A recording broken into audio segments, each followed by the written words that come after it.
So next question आहे फिमेलचा आहे. त्यांचं असं म्हणणं आहे की नुकतंच त्यांना बाळ झालं आहे. सो प्रेग्नंट राहिल्यापासून तर आमच्यामध्ये फिजिकल काहीच झालं नाही आणि त्या बाळ झाल्यानंतर इच्छा होत नाही. तर हे असं वाटणं नॉर्मल आहे का?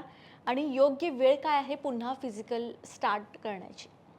बायकांच्या बाबतीत हे फार कॉमन आहे की जेव्हा त्या प्रेग्नंट राहतात किंवा बाळ होतं त्यानंतर त्यांची सेक्सची इच्छा कमी होते, कारण निसर्ग ना तुम्हाला बाळाच्या संगोपनासाठी तयार करतो. माझी प्रायोरिटी बदलते प्रेग्नंट असताना पण, कारण बाळ माझ्या शरीरात असतं तर त्याची काळजी घेणं ही माझी जबाबदारी असते. म्हणून पण माझी प्रेग्नन्सीमध्ये इच्छा कमी असते. पण असं काही गरजेचं नाही आहे की तुमची इच्छा कमीच असायला पाहिजे.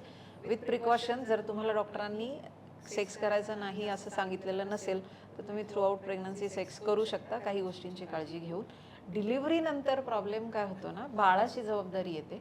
आणि बाळाची जबाबदारी येते म्हणजे रात्रीची जागरणं, दिवसाचं सगळं जे काही आहे, एक बाळाशी संबंधित येणाऱ्या सगळ्या गोष्टी, मग त्याचे शिसूपासून त्याचं फिडिंगपासून तुमचं स्वतःचं खाणं, या सगळ्या गोष्टींचा इतका दबाव असतो त्या स्त्रीवर की तिला ना तिच्यासाठीच वेळ उरत नाही.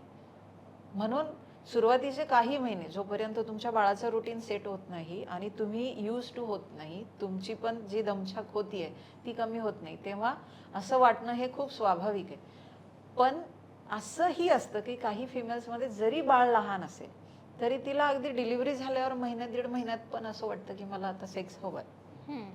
हे दोन्ही गोष्टी नॉर्मल आहेत, म्हणजे प्रत्येकाच्या वेगळं. प्रकृतीनुसार अच्छा, ह्या हां, गोष्टी हां, आहेत. हां. पण आयडियली जर तुमची नॉर्मल डिलिव्हरी झालेली असेल तर बऱ्याचदा तिथे टाके असतात.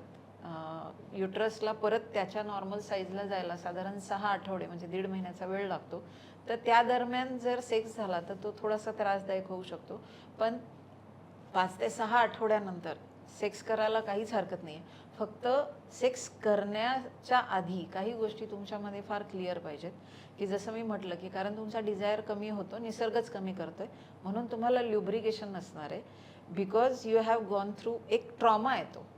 तिथं साईज वाढली होती, कमी झाली आहे, तिथे सूज होती, इंजुरी होती, ते सगळ्यातून बाहेर आलात. तर जशी तुमची बिफोर प्रेग्नन्सी वजाना होती तशी आता नसणार आहे. त्यामुळे ल्युब्रिकेशन गरजेचं आहे, तुम्हाला फोरप्ले गरजेचा आहे. सुरुवात करताना जेंटली सुरुवात करावी लागेल आणि जसजसे तुम्ही यूज टू व्हाल तसतसं तुम्ही सेक्समध्ये एन्जॉय करण्यासाठी पुढे जाऊ शकता.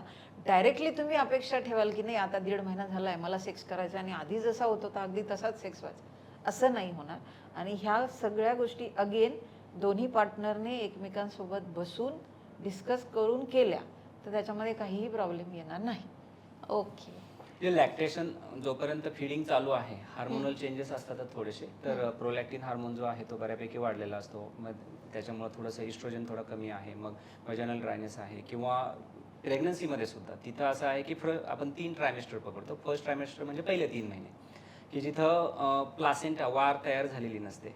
तर म्हणून जे बाळाला टिकवण्याचे जे हार्मोन्स असतात तर ते तेवढे स्ट्रॉंग नसतात. तर त्यामुळे बऱ्याचदा तुम्ही पाहिलं असेल की अबॉर्शन पहिल्या 2-3 महिन्यांमध्ये होतात कॉमनली जास्त. तर का? कारण त्या शरीरामधले जे बदल होत असतात त्या स्त्रीच्या, त्या बाळाला टिकवण्यासाठीचे, ते वार तयार झाल्यानंतर ते स्ट्रॉंग असतात, म्हणजे प्लासेंटा तयार झालं. म्हणून पहिल्या ट्रायमेस्टरमध्ये जरा काळजी घ्यावी, म्हणजे पहिल्या 3 महिन्यात. आणि शेवटच्या 3 महिन्यांमध्ये पोट वाढलेलं असतं, बाळाची ग्रोथ जास्त झालेली असते, तर स्वाभाविक आहे की त्या ठिकाणी मेल ऑन टॉप पॉसिबल नाही होणार आहे. तर त्यामुळे शेवटच्या 3 महिन्यांमध्ये पण जास्त काळजी घ्यावी. मधल्या 3 महिन्यांमध्ये ते ॲब्सोल्युटली काही प्रॉब्लेम नाही वाटत आहे. आणि डिलिव्हरी झाल्यानंतर स्वाभाविक आहे की त्या स्त्रीचे स्वतःचं शरीर त्या बाळाला दूध पाजण्यासाठी हार्मोनली बदललेलं आहे. त्यामुळे तिची सेक्सवरती इच्छा नाही आहे, तिला व्हाजायनल ड्रायनेस आहे. तर त्यामुळं मॅडमने जसं सांगितलं की पहिल्या 1.5 महिन्यात तर हे कधी पॉसिबल नाही होते commonly most of the time. आणि त्याच्यानंतर चालू झालं तरी ते स्लोली होणार आहे. मोस्ट ऑफ द टाइम आपल्याकडे कॉमनली 5-6 महिन्यानंतर त्या फिमेलच्या मनाची चांगली तयारी होते की हा मी आता सेक्स करू शकते. तर हे एकदम पूर्वी जसं होतं की आठवड्यातून 2-3दा, असं नाही होणार आहे त्यावेळेस असं सुरुवातीला कधी आणि मग नंतर मग आठवड्यातून 1-2दा करून मग वर्ष 1.5 वर्षानंतर ते एकदम परफेक्टली रुटीनला येऊ शकतात. ओके.